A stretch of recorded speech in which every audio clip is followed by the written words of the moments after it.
I dislocated my middle finger today in practice.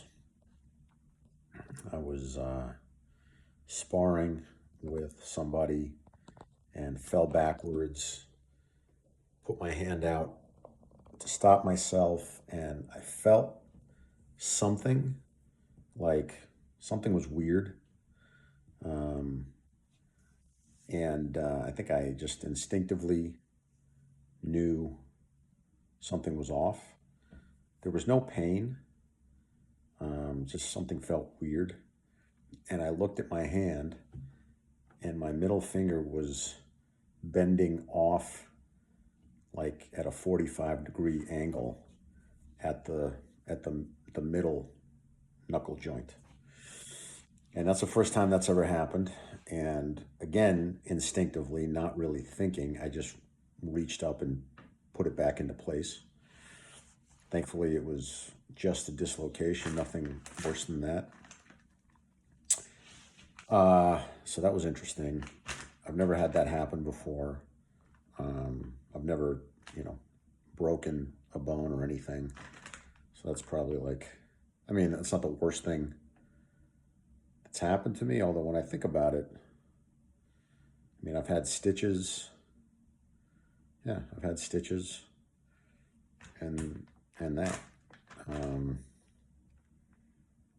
So yeah, it was bizarre. It was surreal. It was like, oh my God, what is happening with my hand? And it's interesting how you react. Again, there was no feeling in it right then. So it's interesting how the body reacts. Because you would think that if you, hit your finger on the ground in a way that makes half of it bend over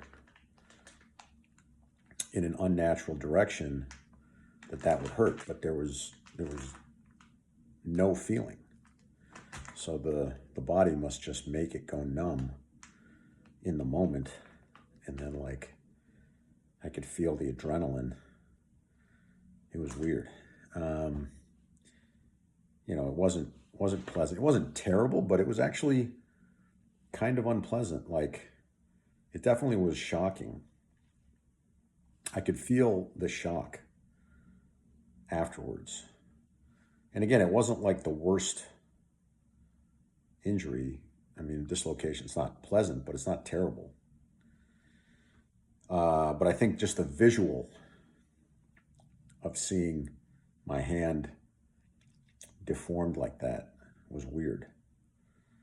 And then, yeah, just afterward, it kind of stayed with me. So I can still see the image of it in my mind. And it makes me think you have people who break their leg in half, kicking somebody, fighters, and their leg will snap at the shin or something, and they see half their leg just dangling. That has to be terrible. That's way worse than what I did. And the PTSD from that must be really bad. And then people who are in bad accidents or in war, have a part of their body blown off. Oh my God. I can't even imagine the PTSD from that, from seeing a part of yourself just destroyed, has got to be terrible. So yeah, this by comparison, no big deal. And I'm sure in the future it'll be whatever, a little war story, but it wasn't. There's no part of me that's bragging or proud it happened or something. I would have rather it didn't happen. And the guy who was sparring against me had a really nice takedown. So, good for him. Yeah. Anyway, that was the big event today.